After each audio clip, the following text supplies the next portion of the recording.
Well, good morning. Today being the final session of this course, depending upon your discipline, you'll be asked to participate in some assessment, questionnaire, or course evaluations. So some of that is going around. I'm not personally directing any of that. So if you have any general questions, I can ask them, but depending upon if you're civil or mechanical or nuclear, there's some information they would like you to participate in. Just a reminder, as far as the double E portion of this course, weekly summary, which will be due after today, between today and tomorrow. Tomorrow being the 11th, I'm sorry, I got my week all mixed up. Today's Wednesday, and we have until Friday to wrap this up, okay, which is the 11th, right?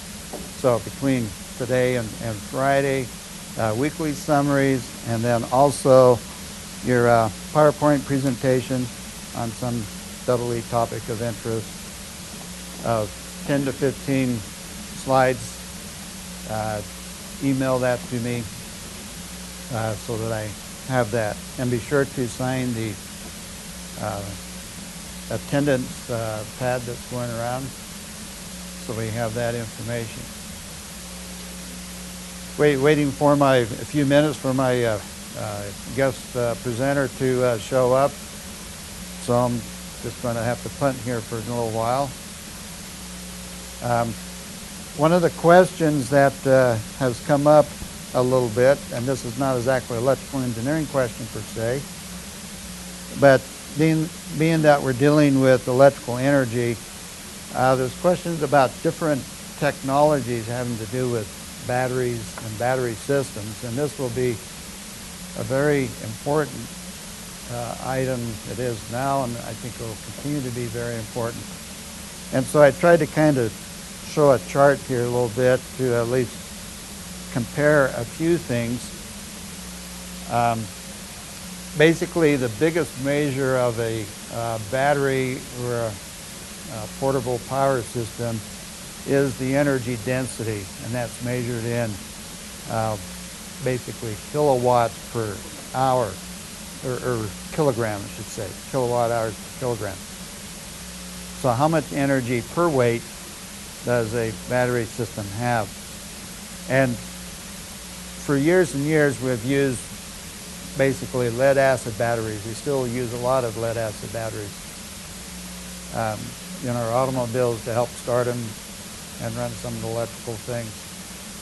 And so it's a very proven technology, relatively inexpensive, and so we see it still being used. But of course, if any of you have replaced the battery in your automobile, it is rather heavy.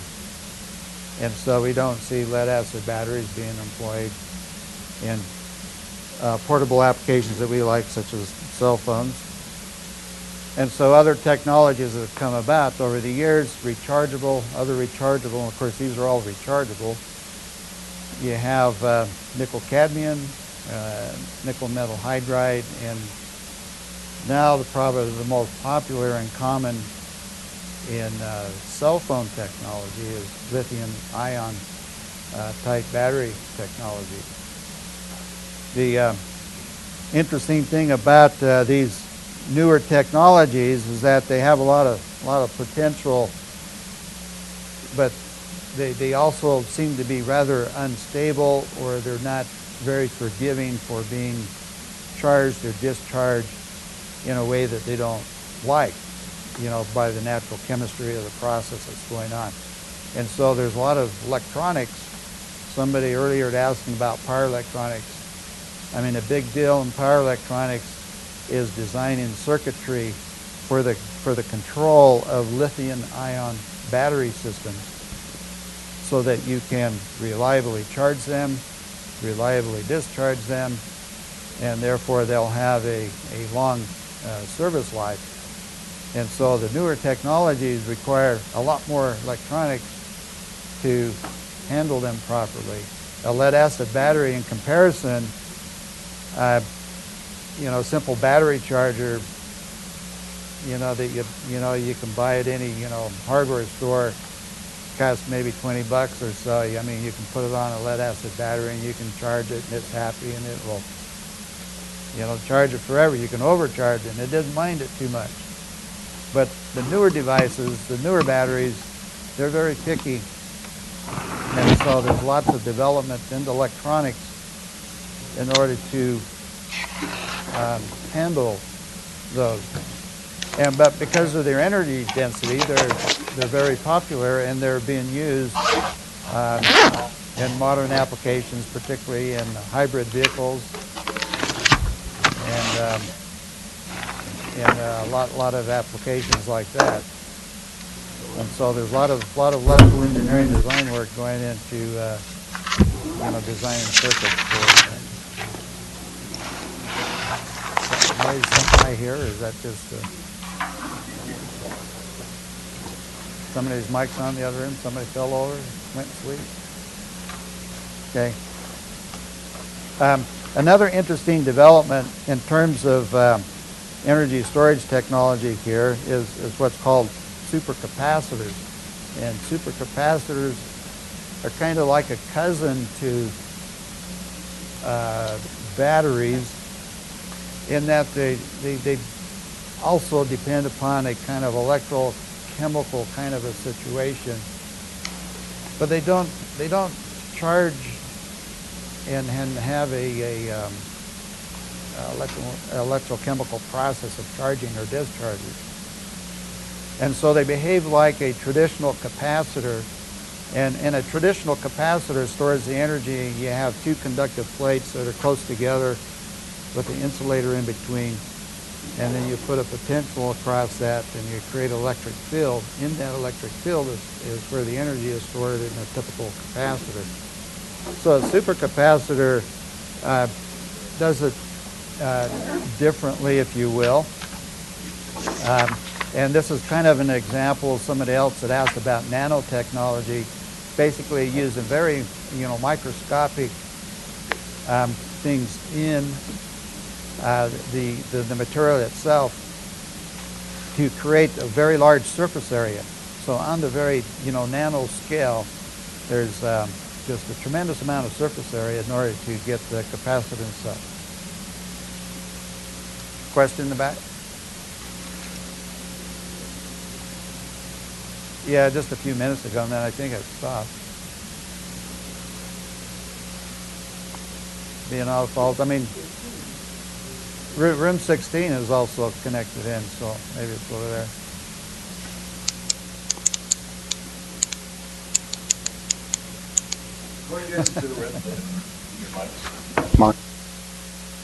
All right.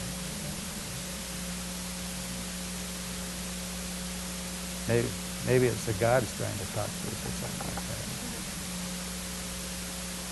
So supercapacitors are coming on the scene as sometimes replacing batteries, and so they have the advantage that they can be charged and discharged many times, and they also have what we call lower resistance to the charge and discharge process. So they often use as a kind of a front end power or energy source, so that you can get a burst of energy quickly from a supercapacitor that the battery doesn't necessarily is designed to handle. And so, for example, in an automobile, on an electric automobile or a hybrid, they usually put in what we call regenerative braking systems, so that when you brake, you don't just use a friction brake to slow the car down, but you use a kind of reverse motor or a generator to capture that energy. Instead of just letting it waste it to heat, you capture that energy and turn it into electrical. Battery systems, and when you brake, I mean, there's a lot of energy immediately that you got to handle. And so just dumping that into a battery system may not be the best for the battery system, but you can dump that into a supercapacitor and it will handle that energy better and quicker than a typical battery. So anyhow, just kind of a mention of that. You know, a lot of collaboration between, you know, the electrical guys and the chemistry guys in order to bring in these battery technologies so that we can use them. So with that, I would like to introduce and turn the time over to Mike Rose. Mike is with ON Semiconductor, and he's going to tell us a little bit about ON Semiconductor and a little bit about being an engineer and project management and so forth.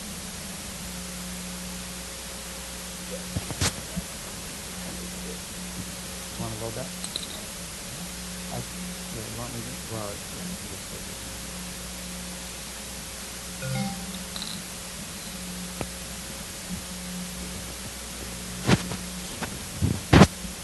do we have any questions while we're just getting set up here?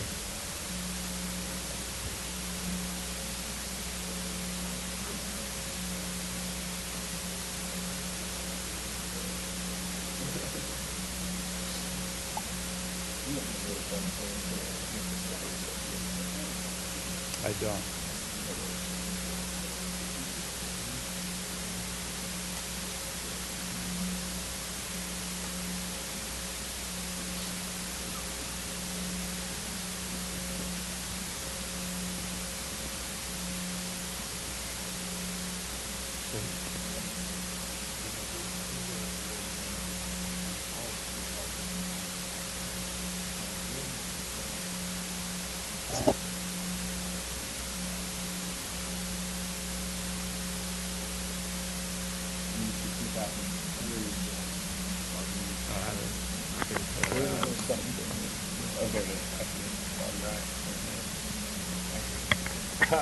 Yep, I gave this one back in 2000.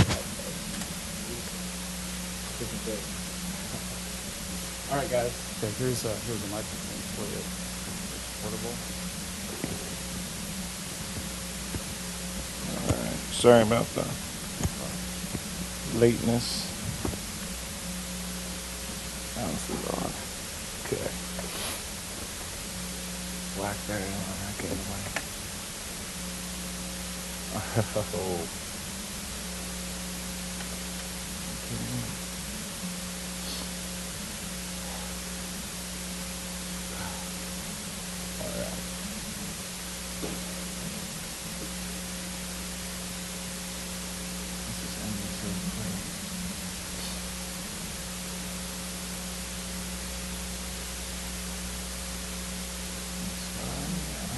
This is a little technical difficulty. My apologies.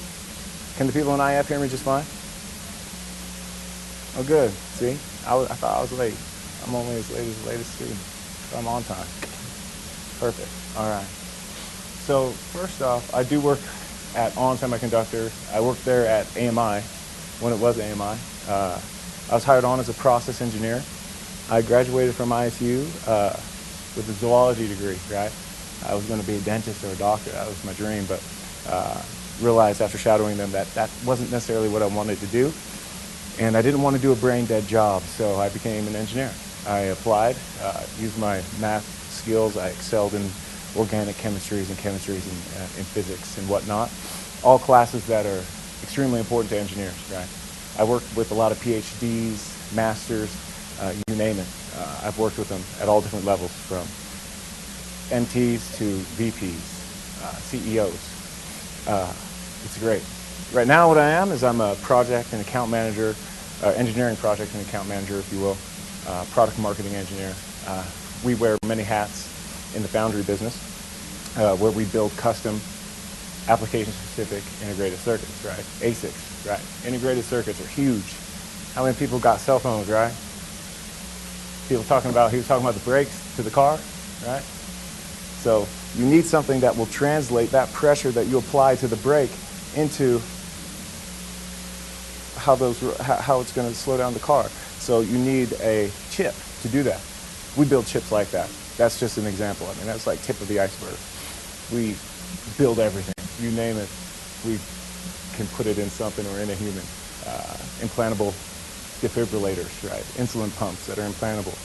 So medical devices, everything, auto devices. It's a truly amazing business. So I got a question for you guys.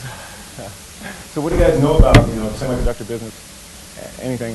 Semiconductors, when you hear semiconductors, integrated circuits, what do you guys think? Other than what I just said. You're like, I had no idea either. I really didn't, right? I was like, AMI, what is that? I had no idea what it was. And I saw a process engineer and I was like, oh man. I saw the litany of what you had to be to become, to be a process engineer. I was lucky enough to get an interview and did well. Questioned, it was like an 8-hour interview, right? And I was questioned over and over again. So you guys know, the name of my presentation was College to Career, so that's why I'm going off on tangents about how I got into the career that I got into.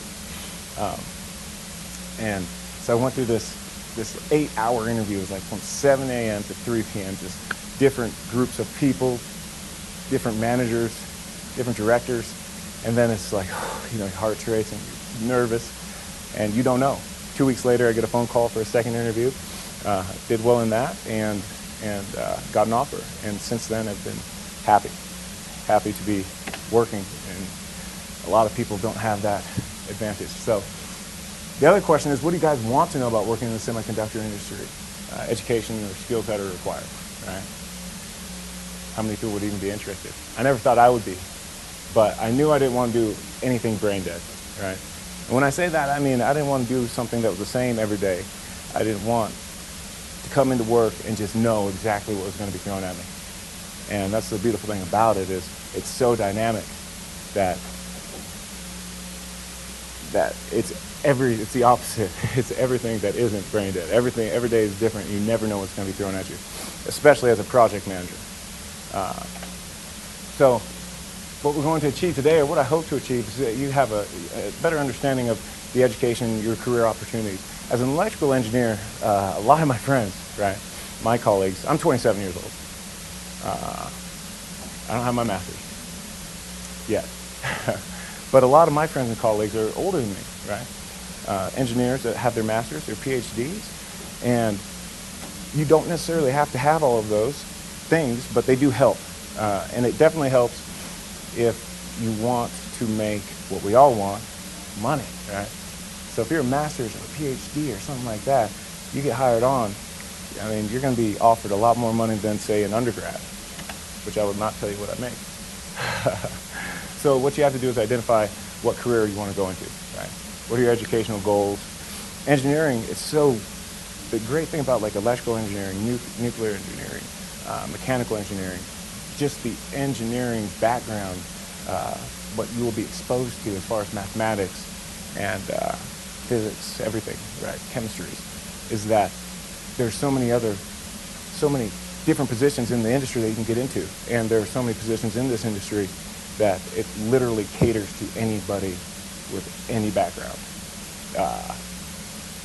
as far as college goes. If you've got a business background, there's something for you. If you've got an engineering background and a business background, or you're able to comprehend all of that, that's great. I mean, the CEO of IDT, Ted Tewksbury, used to be our COO, which is the Chief Operating Officer here at AMI.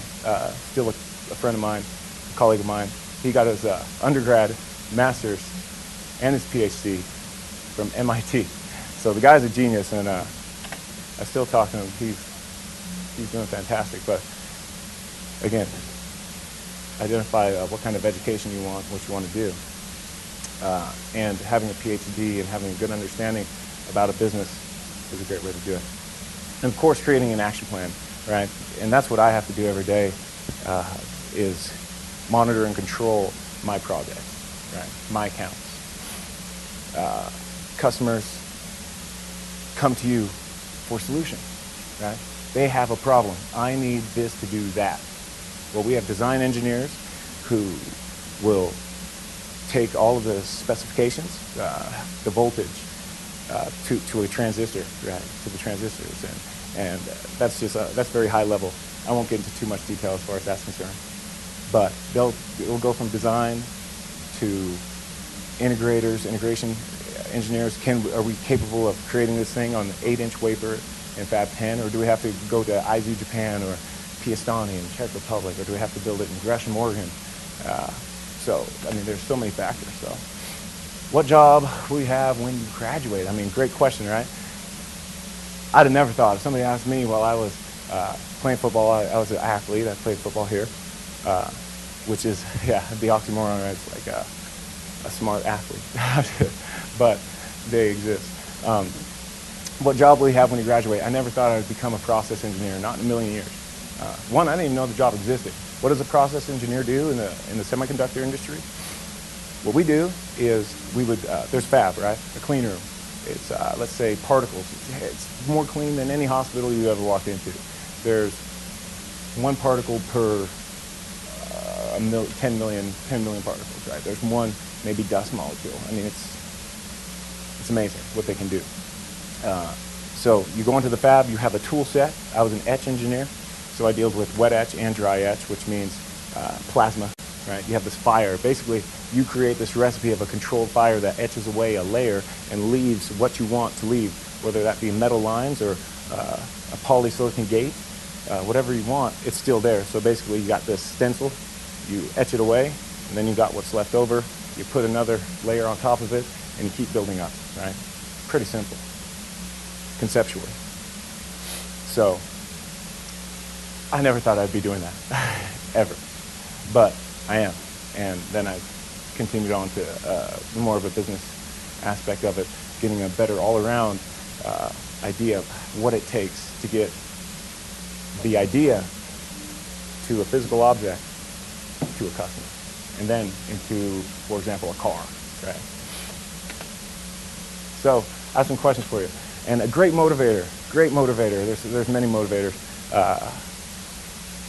Somebody's telling you, what's a motivator for you guys? What motivates you? Other than being quiet.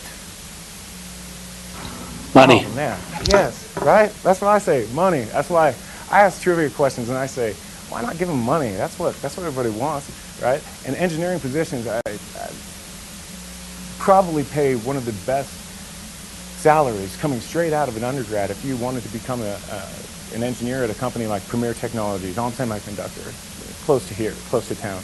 If Hoku ever builds their plant, Hoku, there's a wind turbine company, they're going to need engineers, right?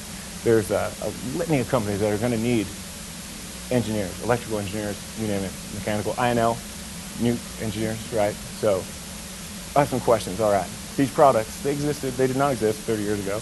So the first question I have, what year and I'm going to go by my own vision, hands raised. Idaho Falls, guys, sorry about this. I'd email you $1, but I can't do it. So I'll email you a Kleenex to clean your tears, sorry. No. So the first question, the MRI, what year was the MRI created? Not created, but yeah, what year did the MRI come to? 1984. Okay, wait. Yeah, that's fair. I have to give you a chance. I do have to give you a chance. I can't see your hands are calling you. I wish I could. And you said, what year? Yeah, that's wrong. So is 84, so who's going to raise their hand really fast? There you go. That's right. That's easy, right? Easy money. Now it's 50-50, guys. All right, now it's 50-50. All right, what year did the IBM PC, I mean, everybody has a PC, right? Who doesn't have a PC? Who does not have a computer that they use? Exactly, everybody has a computer, right? But what year did it come to market? Correct, sir. Correct. Actually, incorrect. Oh, that's right. Now, I'm going to give you an A for effort because the next one's 84, and you probably say that, right? So why don't you come on up and get your money. All right, so 1984, Apple Mac came, and wow, nowadays you think Apple is like, whew, you think iPods, you think the phones, iPhones, everything. Steve Jobs, wow, genius. So these products right now were created more recently, right? For example, the iPod. Who has a phone? A cell phone? Who has a cell phone? Just about everybody except you. Oh, you got one? Just don't raise your hand? That's great. So, yeah, camera phones, right? I mean, there were cell phones and then there was camera phones. So this is specifically camera phones. So what year, let's say, quick question. I like to get you guys a little motivated before I start talking too much. What year did the iPod come out?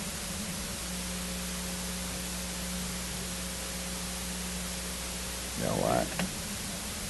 No, 2001. I want to give the money out to somebody. I didn't have the card with the answer. How about camera cell phone? She's the only one that raised her hand. Nobody's going to even guess. Wow. All right, she was first. Go ahead. Oh my gosh, I'm making this difficult. There are more questions, I promise, and I'll call and I'll give you the first opportunity. I'll give you the first opportunity. Yes, you did. Yes, you did. That's the great thing about it. The process of elimination, right? What don't you want to do? That's a good question, too. What don't you want to do? Find out what you don't want to do.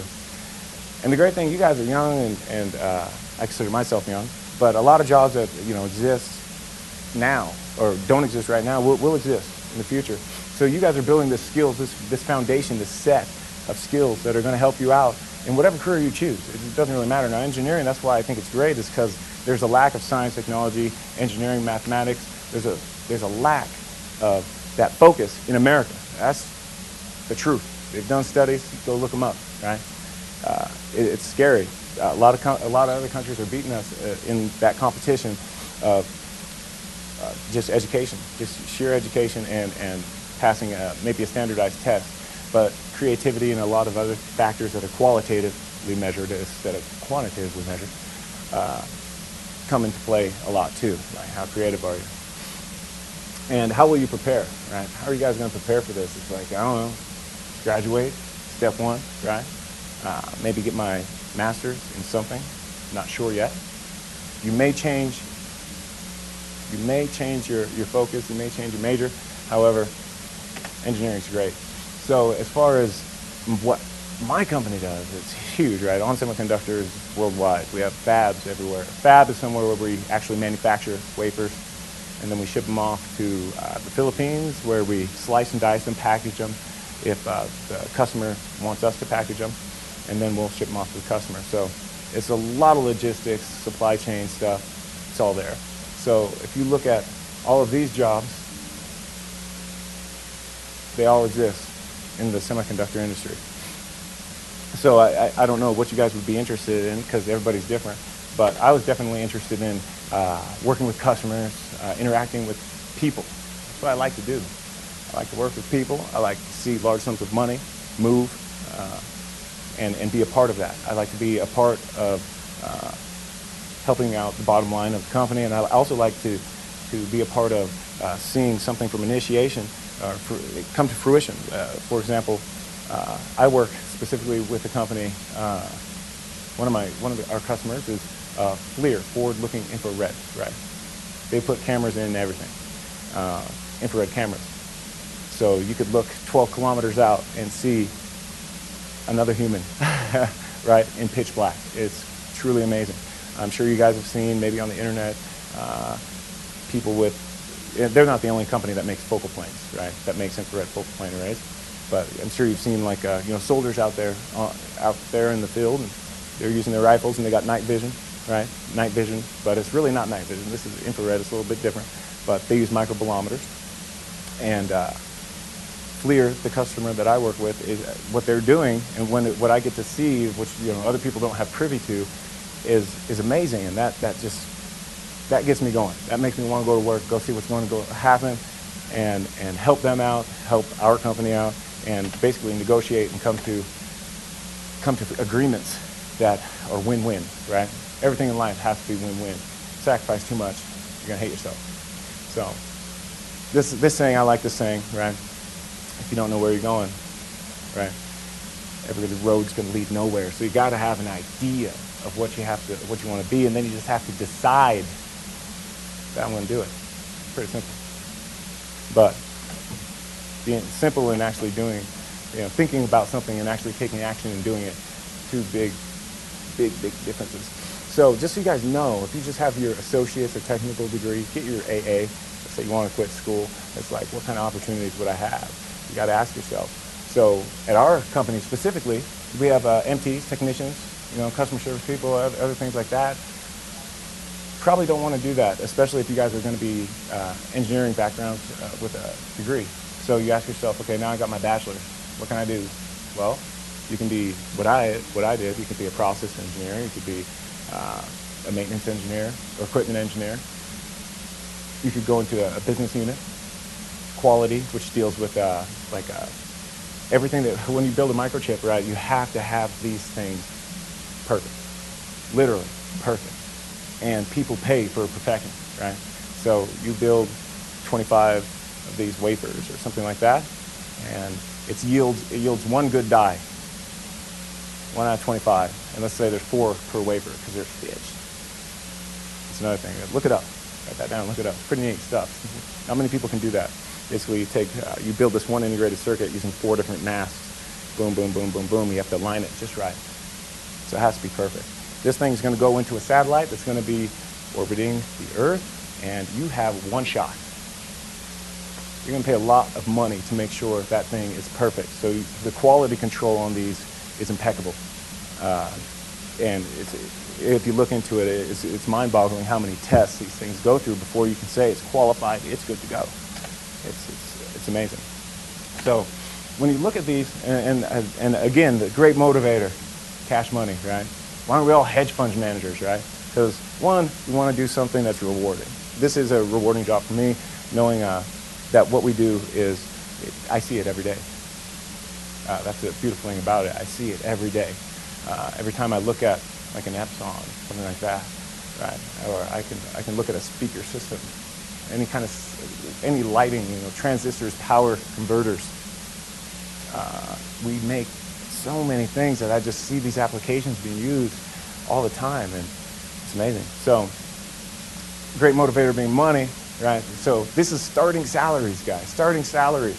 And these are starting salaries that really go across the board. Now, if you're living in Santa Barbara, California, and you have your master's, and you're starting as an engineer, you're probably going to be making more than you'll probably be at that higher end, being at $75,000 to $8,000 a year. $75,000 a year, straight out of college, not bad money, okay? In Pocatello, $50,000 to $65,000 a year, $6,000 a year, not bad money for a bachelor's degree, okay? It's not bad. So you have to set your education goals, you have to set your career goals, but they have to be dynamic. They can't be static, because you never know what's going to happen.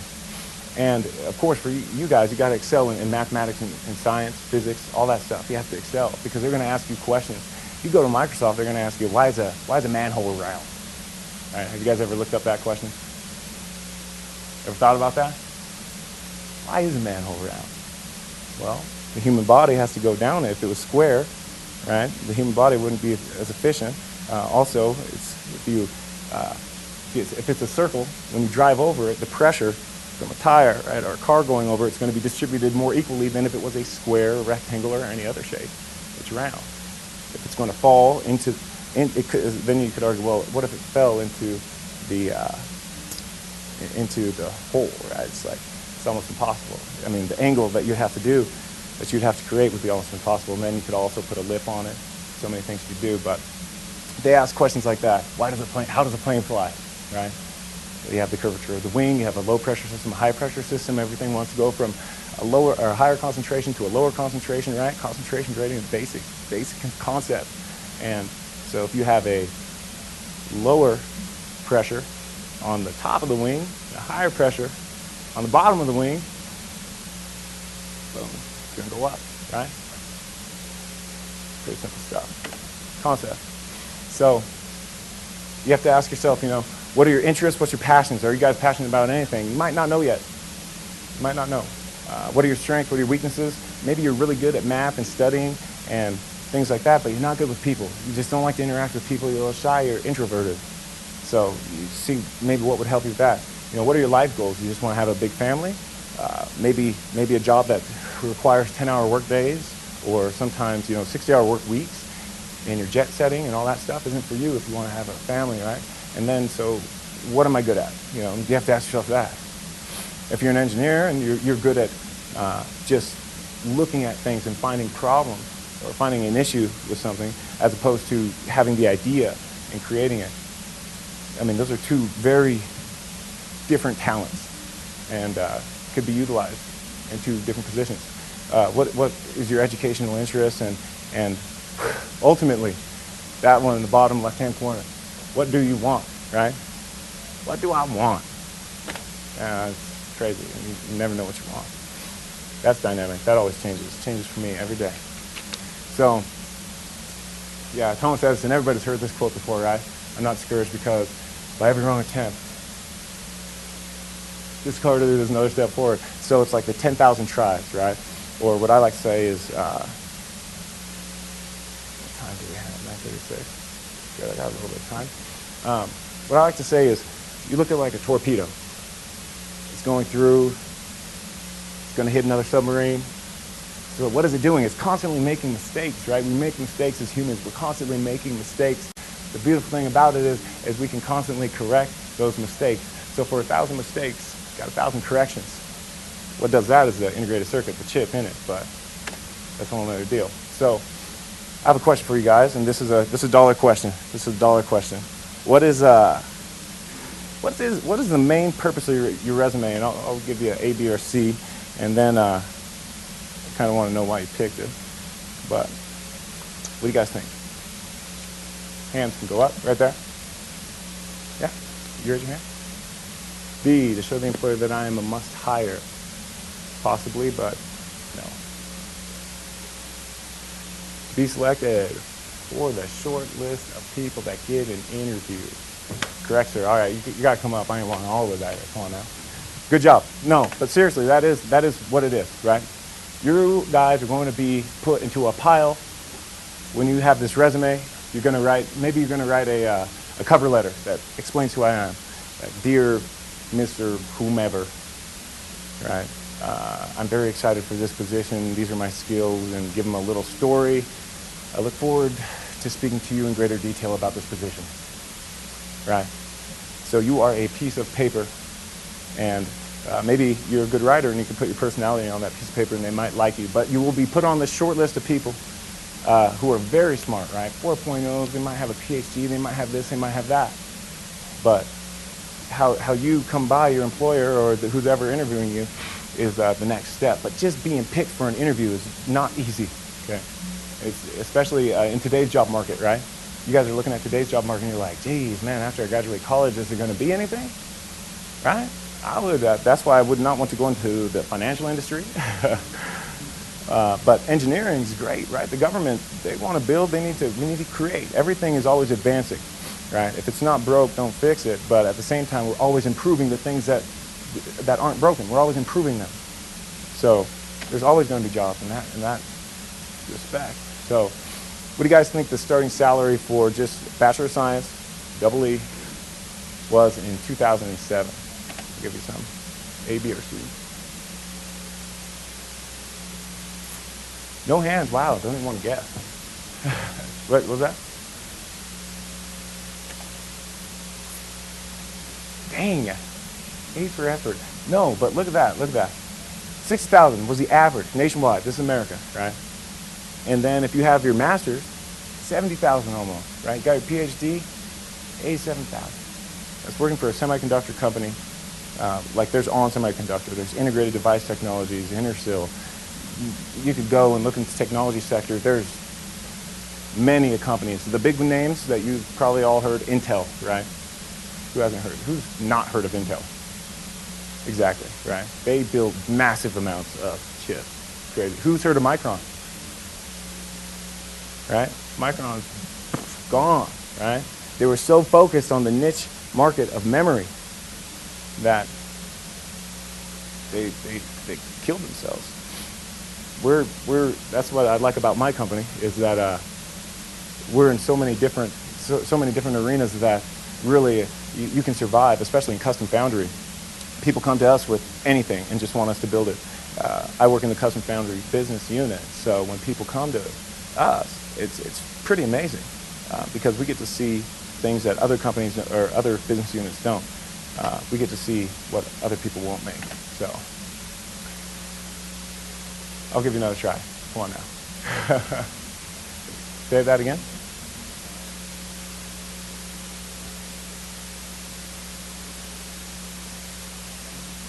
I'll give you another guess.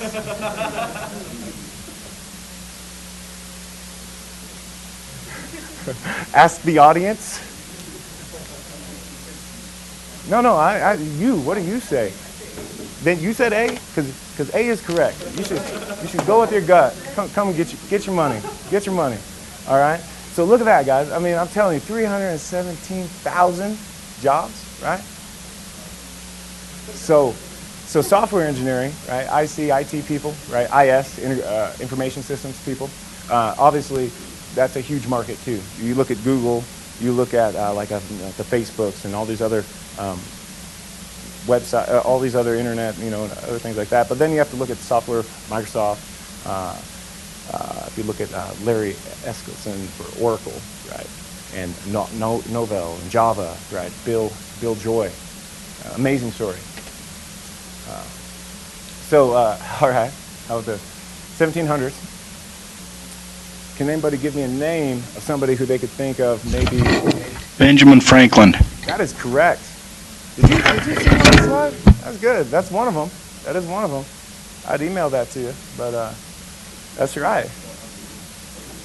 I'm across the hall. Come get it. Come get it. Come get it. It's all you. Nope, 1700. So, what? Oh, good stuff. Beautiful. Hey, great answer. I appreciate it. No, Galvani, right? If you guys, galvanic, right? You've probably heard that. Volts, right?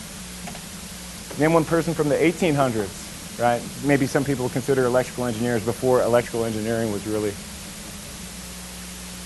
Yeah, I would. Yes. Tesla, yes. Who else? Yes. Now those names aren't on here, but those are correct.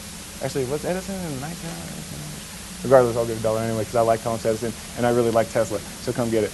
But if you guys look at all of your equations, right? You have ohms, you have farads, you have amps. How many amps are running through this, right? Volts. How many voltage, charge? All of these things that you are going to, if you haven't already been exposed to. These people were brilliant enough to have taken the time in this time of not even really utilizing electricity like we do today to come up with these brilliant equations. So integrated circuits, that's what I work with. Application-specific integrated circuits. There's also application-specific standard products. There's field programmable gate arrays, which are basically you got this big field and you program it. And so what an ASIC does, it takes this big field that you can program, takes out everything that you don't need and shrinks it down to just what you need. So it's lean, it's small, it uses a low amount of electricity or low amount of power. So you're as efficient as possible. That's the beautiful thing about ASICs. That's the acronym. So who are the co-inventors or what companies did they work for? The first integrated circuit. Who's given that? Who? Anybody know guesses? It's tough. No. Guesses? From across the hall, nothing? I wouldn't be embarrassed. I'd be like, I don't know. Just guess, right? I just guess. IBM. Nope. Close though.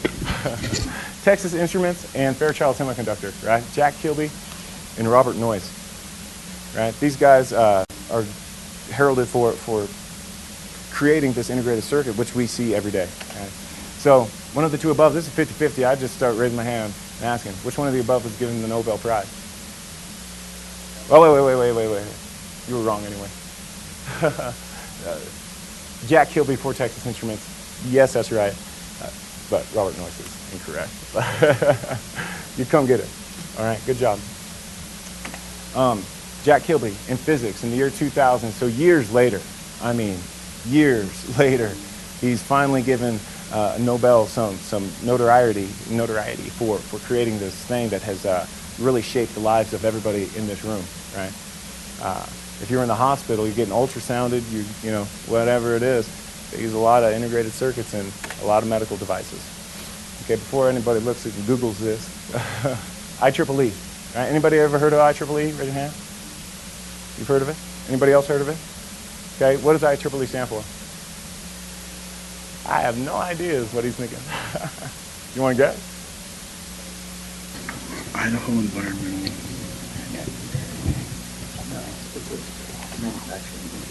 The Institute of Electrical and Electronic Engineers, right? It's like this conglomerate group, this group of engineers, and they publish a lot of papers, right? And you can get online and do all that stuff. But it is the world's largest engineering society, right? And being a part of that, you guys could even, I believe you could sign up for it and get their newsletters. It does cost money. The university I know people in this university, professors in this university are associated with IEEE. A lot of people that I work with are associated with IEEE, have had papers published in their journal. So it's kind of a big deal in the tech industry. It is a big deal. So Albert Einstein, I love Albert Einstein, right? I love this quote because it really sticks with me because you got to try. Because when I went to my interview, right, or even applied for the job, I was very nervous for one. And I asked myself, what the heck am I doing? But then I asked myself the ultimate question, what is the worst thing you could hear? No, right? Can I live with that? Yes, I could. So I took a chance, you know, I took a risk. And I didn't really look back. I just said, you know what, I'm going to go for it. If I get it, I get it. I got it. I was very lucky, very fortunate. But I prepared. Don't get me wrong. I prepared.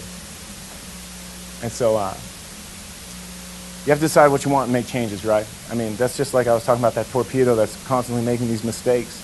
You have to constantly correct it, right? So what do I want and how can I implement changes in my life? I need to study more. Maybe this isn't for me. Maybe this bores the crud out of me and I need to do something that just wakes me up. So I don't fall asleep in class while I'm wearing my orange jacket. Which you stayed awake from me, so I'll give you $1 for that one. Just go get it. Seriously, that was pretty amazing. Because I've fallen asleep in class before too. I went to this school. I like this school. I wouldn't have stayed in this town if I didn't like this town. So make changes, right? Get leverage. You know, what's it going to cost you, right? A lot of people go into debt to go through school, and that's kind of scary, right? Especially if you're going to go for your master's at, let's say, an Ivy League school.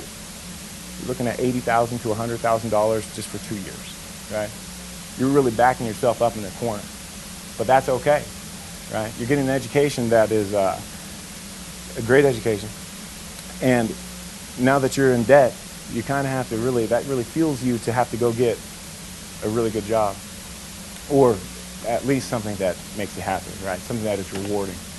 So that's difficult to find. It really is. So do a lot of research. That's what I shadowed doctors. I shadowed dentists. I found out that wasn't for me, right? But I wouldn't have known that unless I went and did that, right? So you got to figure that stuff out. It's not that difficult, but it's doable. So that's what I did. Is I found people that have done it before, right? And I found people that worked at AMI and talked to them, right? You know, what did process engineers do when I first got there? And then now that I'm into engineering, project, and account management, and project management, you know, is a big field in any industry, from construction. You have people that are, you know, who is it, like Donald Trump, right? He has that show, and he had the show, and he'd have those guys go out, and they basically manage projects. That's all they would do, manage projects from initiation to execution. So find people that have done it before and who are the best at it. Read their books. Read about Jack Welch, amazing guy, right?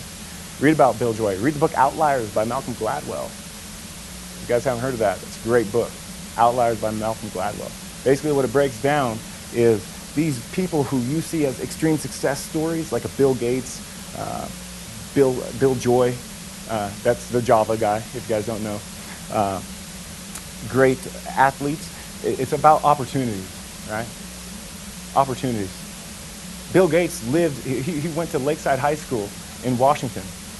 he had access to the University of Washington to a time-sharing computer, so he could do computer programming at the age of 14, right? How many 8th graders had access to that? Not many, right? So he did this for years. And it's been found that about 10,000 hours worth of work makes you an expert at anything. That holds true for just about everybody who's been successful. The only person to beat that, Bobby Fischer, 9 years. Right? Pretty amazing. So 10,000 hours equals about 4 hours a day, every day for 10 years. So practice makes perfect, right? People that practice and are exposed and do these things become experts and become great successes. And that's how you have to condition yourself, right? Condition, prepare, practice, whatever you want to call it. Think about it. Be about it. Have milestones, have rewards, right? So if you're going to study for 3 hours, I'm going to study for 3 hours and then I'm going to go and play video games for an hour, just get my mind off of things. Maybe I'm going to read a book, maybe I'm going to go on a date with whomever, right? But have a milestone, have a goal, and then have a reward. Because I tell you what, right? When I said I would give $1, people started raising their hands, right? I bet you nobody raised their hand. It was just like candy or something, right? But I like this quote too. Not everything that counts can be counted. Not everything that can be counted counts. So, qualitative versus quantitative. You know, what makes you happy? What's going to motivate you? Do you want to do something that will be different every day and that you can actually literally shape the world, change the world with an idea? That you work with a team together in the semiconductor industry, an implantable heart defibrillator, right? That was an idea, right? How many lives has that saved? The implantable insulin pump, right? We build a chip that goes in that. That was an idea. And then it came to fruition, right? So you're saving lives or changing the world in so many different ways and working with so many different people and so many different levels that the industry is amazing. The electrical engineering background will prepare you for that, period. It will prepare you for that. Now you could take your business classes on the side if you want to go into the business realm. You can take any class on the side if you want to do that. But what we have to offer is just about anything, especially for electrical engineers. In fact, we recently hired an electrical engineer who was a master's student here at ISU. His name, I can't remember his name at the moment, but he was a master's student, did great in school, and was hired on. Great guy, really smart kid, but it's achievable, it's doable, right? And so what I would do if I was you guys, look for internships when they open up right now. The job market's defrosting, right? It's thawing out. So when internships arise, go for those opportunities. Start applying. Interns get paid really well. I'll tell you that at our company. They get paid a lot better than you would get paid, let's say, at anywhere else in